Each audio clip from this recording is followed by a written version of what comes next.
You've probably heard of protein as something you need to eat to be healthy or to grow big muscles. But did you know the human body is made up of trillions of tiny protein molecules? So small you can't even see them with a microscope.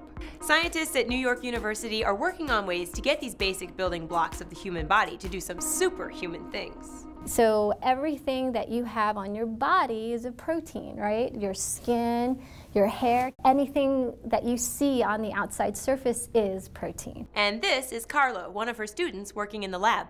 Proteins have different roles. For example, just like there are construction workers and businessmen and bankers, in the real world, there are different proteins to accomplish different things inside our bodies. We've taken it one step further and taken an engineering approach and seeing what proteins can really do for us beyond what nature thought of. And this is where it gets really cool. These scientists are working to take the best qualities from various proteins and combining them to make a super protein. These super proteins could potentially be used by doctors to cure cancer or grow bone tissue. Wow, you're good. Thanks. So, how do we do this? How do we make a new protein that's never been thought of? Well, you're gonna need some supplies. First ingredient, bacteria.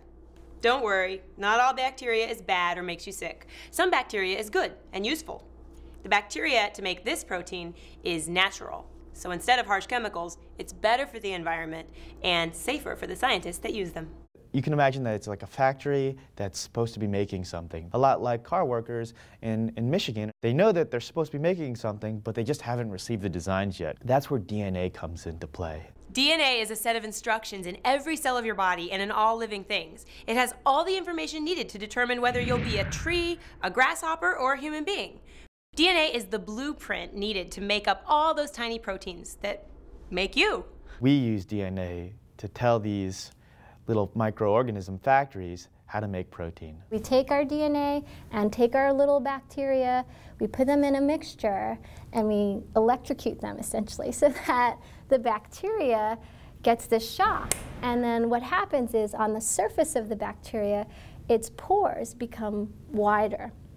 So when the pores become wider, the DNA gets access through the bacteria so that it can go inside the bacteria. Bacteria now are very sad because they've been shocked.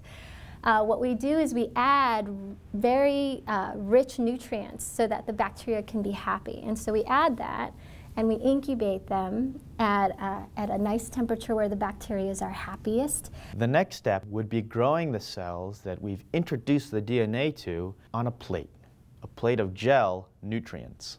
And then we pick that single bacterial colony so that it can grow in kind of these large triangular shake flasks. And as we feed them, they start to divide. 1 becomes 2, 2 become 4, divide by 2. That divides by 2. Within hours, you can have yourself billions of cells, starting from just a few of them. The first non-happy condition was the electric shock to get the DNA in. But the second non-happy conditions for the bacteria is to actually add detergent. We're adding that soapy substance into our mixture with our bacteria so that essentially it explodes. Their guts are all over the place, but really we just want that nice gold nugget of protein that we've made inside that individual cell. So that's kind of the equivalent of blowing up the factory and trying to find out where the car is inside the factory. So, now that they have a bunch of proteins, the real fun starts. What we look for is how they start to assemble. Self-assembly is a process where a group of proteins organize themselves. It'd be like if your room cleaned itself. The benefit to using self-assembly is that you don't have to do invasive surgery. For example, you can envision having molecules, right, that you make that are proteins, put them in a solution, and then inject them into the site that you want to generate the tissue so that it can self-assemble, come together, and then form the tissue kind of in the body. Much in the same way as a cheerleader pyramid is formed, we had the idea of maybe doing that inside the body and also forming cartilage. Hey fellas, looks like we're repairing an elbow. All right, coach.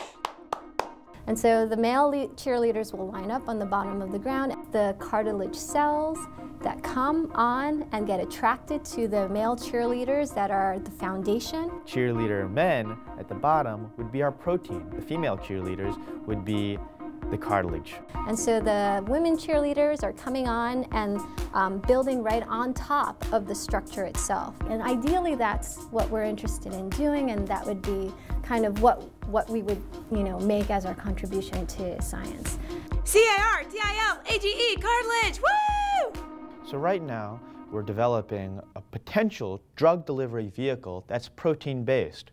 One of the problems with, for example, cancers and trying to treat cancers is that most drugs, if you take them, it goes through your entire body. And so it not only targets your cancer, but also targets your healthy cells. And that often causes a bad side effect. Our proteins can serve as a delivery agent. He can actually not only hold the pill, but actually travel to the site of the body where the disease resides. He knows where the cancer is because it's warmer than the rest of the cells. I think it's warm in Sector B. And so he'll be like, oh, I feel warmth, I'm gonna walk towards the warmth, and then say, oh, I found it. I found it. And drop the payload, the actual drug, so that the cancer cells get the drug.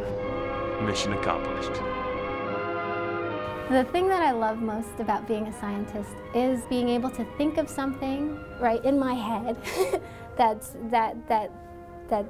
made out of proteins, and going from something as simple as that to making something like an organ or treating disorders like cancer.